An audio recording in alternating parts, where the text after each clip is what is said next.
पहले तो मेरे बुजुर्गों को, मेरे सभी साथियों को और मेरे छोटे भाइयों को मेरा क्रांतिकारी जय भीम, जय पासी।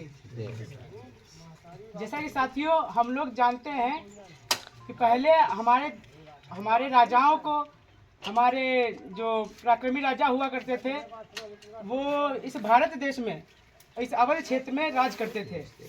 और इनका राज गिराने के लिए इन मनवादियों ने जो विदेशी लोग थे, जो आर्य आक्रमण कहते हैं, जब हम लोग सिंधु घाट की सभ्यता पढ़ेंगे तब ये आर्य लोग विदेश से भारत में आए और यहाँ जो राजा पराक्रमी हुआ करते थे, इन लोगों जो बाहरी क्षेत्र थे उनको मतलब कि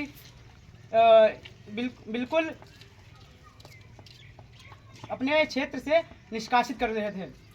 इन्होंने सोचा कैसे भी कर हमें इनका राज छीनना होगा। तो ये आर्य लोग जो थे वो अपने साथ में 3 चीज़ें लाए थे: स्त्री, शराब और जुआ। जैसे कि आज हो रहा है, आज के हर देश का युवा नशे का आदी है।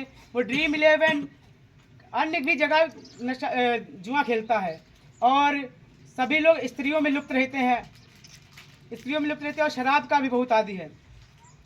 फिर उन्होंने जो राजाओं को जो जुए से हारा उसको जुए से हराया, जो स्त्री से हारा उसको स्त्री से हराया, और जो नशे से हारा उसको नशे से हराया। ऐसे ही बात करूंगा मैं हरदोई के राजा हिरण्यकश्यप, जिनका डंका विदेशों तक में बजता था। और आर्यों में एक जिनको हम भगवान विष्णु कहते थे, तो वो राजा शुंग के सेनापति थे। और इन्होंने हिरण्यकश्यप का क्षेत्र अपनाने के लिए, राज अपनाने के लिए उनके पुत्र को नशे का आदि, भगवान भगवती सबके बारे में बताया और अपने पास आकर्षित कर लिया। जैसे कि हम लोग देखते हैं कि लोग बताते हैं कि गांजा पियो भगवान भोले का प्रसाद है, भांग पियो महाशिवरात्रि में कहेंगे भगवान भोले का प्रसाद है, और वही भांग पीकर गांजे पीकर अपनी बुद्धि नष्ट कर लेते हैं। ऐसा कोई व्यक्ति नहीं जो लगातार अगर गांजा पीता रहे उसकी बुद्धि सही हो। अगर सही हो जाए तो मुझे बता दीजिए।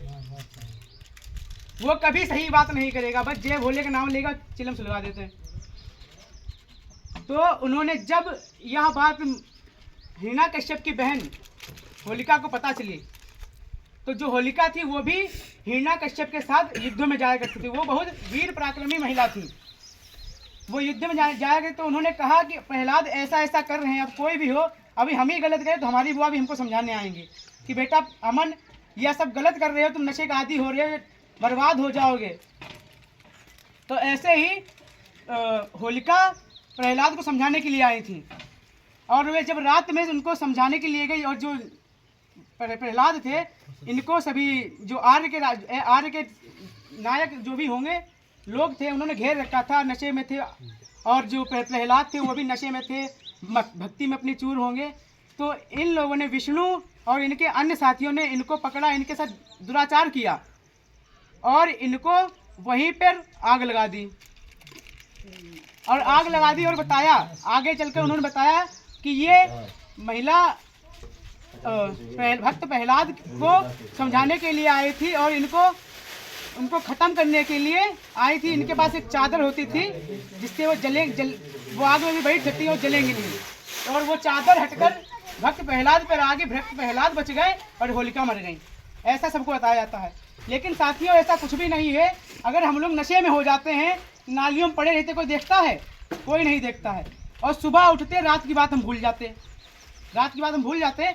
ऐसे ही होलिका को जिंदा उसके साथ दुराचार करके आग में बिठाकर जला दिया गया, और भक्त प्रहलाद को बता दिया कि तुम्हारी बहन को ऐसे ऐसे जला, तुम भगवान की भक्ति से बच गए। तब से ही ये लोग होली मनाने